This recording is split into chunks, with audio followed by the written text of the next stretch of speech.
小型号电池没电了，也不要着急扔，只需一个巧妙方法，电池瞬间变有电。这个方法太实用了。大家好，欢迎来到小明家魔法。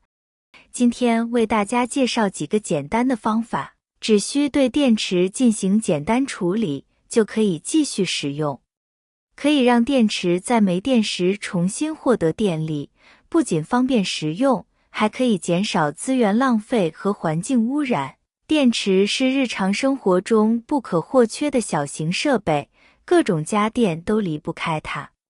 遥控器、玩具等等都需要电池供电。在家里放电池备用是很普遍的，但电池型号繁多，备齐也很难。我们急需用电池，电池又没电的时候，很多人会感到苦恼。电池没电了，别再扔掉，只需简单处理一下，电池瞬间就变有电。即使是废弃的电池，我们同样可以把它利用起来，解决生活中遇到的一些麻烦事。方法一，我们只需要把电池的外面的塑料包装打开，然后把电池底部的铁片拿出来，接着将电池的尾部在粗糙的地面摩擦3-5下，电池也有少许电流了。电池摩擦时，千万不要一直磨，因为电池的底部是比较薄的，如果磨的次数过多，电池也容易破裂。电池摩擦后只会暂时有电量，过一会儿也会没有了，所以这个方法只能应急。方法二，我们可以先把电池抠出来，然后再拿上一个老虎钳，用老虎钳把电池夹一夹。通过夹一夹，就可以将电池里面的余电给激发出来了。不过我们在夹的时候不要太用力了，以免把电池夹破，使里面的液体流出来造成污染。我们把电池夹过之后，再重新安装回去，就可以发现这个电池又可以继续使用了。不过这个电池也用不了多久，我们记得要及时购买新的电池更换上，以免给生活带来不便。要是身边没有老虎钳的话，我们也可以利用剪刀的尾部，或者是拿2根筷子，把电池放在中间夹一夹，效果也是一样的。不过我们千万不要用牙齿去咬，很多朋友为了方便，就是直接用牙齿把电池咬一咬，但这样非常的不安全。因为电池里面存在很多化学物质，而我们的牙齿是比较尖锐的，在咬的过程中，很容易会把电池给咬破，导致里面的化学物质流出来，对我们造成不好的影响。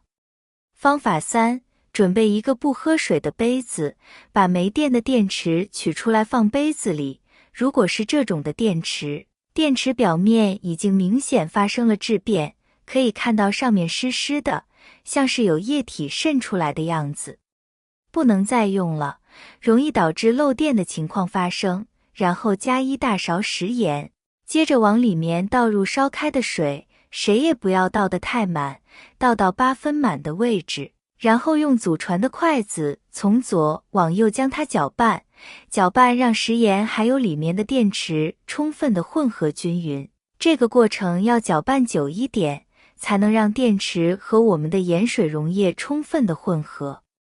这个过程中水溶液就变成了电解质溶液，而咱们的电池主要是分为正负2极，在我们不断搅拌的过程中，电解质溶液则增强了电池内部的离子传导，而电池的工作原理基于氧化反原反应，正负极材料在电解质溶液中发生电子的转移，而食盐原溶液改善了离子的传导环境，从而使电池内部的化学反应能够更有效地进行，最终产生一定的电能。让它静置20分钟的时间，这个时候看到杯子里面的水似乎变了一点颜色，纸巾将上面的水分擦干，一定要完全擦干哦，不能留一点点水渍在上面的。纸巾将上面的水分擦干，一定要完全擦干哦，不能留一点点水渍在上面的。擦好试试怎么样？非常简单的一个方法，却非常的神奇。那么，电池在生活中还有其他的妙用的。电池可以去除静电。在秋冬季节的时候，由于天气干燥，就特别容易发生静电的情况。比如我们在穿脱毛衣的时候，或者用手触碰门把手时，一不小心就会被静电给电到。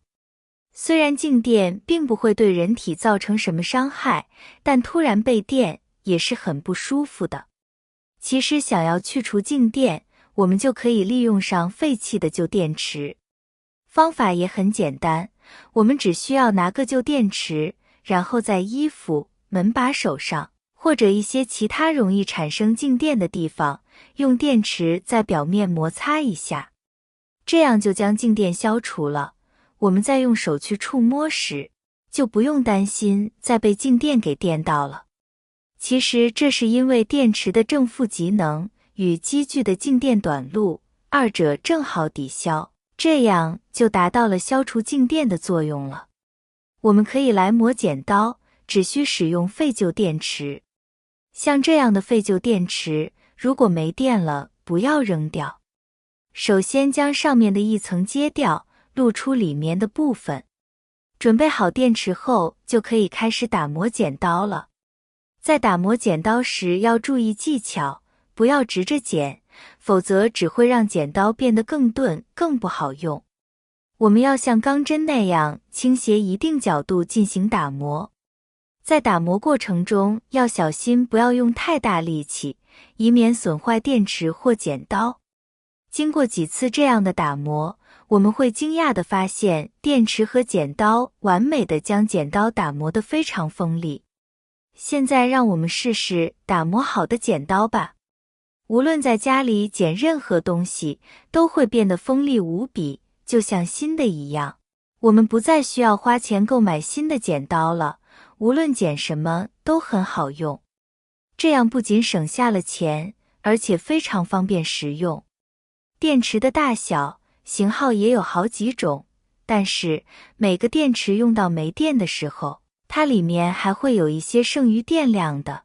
比方说，玩具车里面的电池没电了，我们就可以稍微动一下这个电池，然后把它放到电视的遥控器里面使用，这样就可以把里面的电量用完。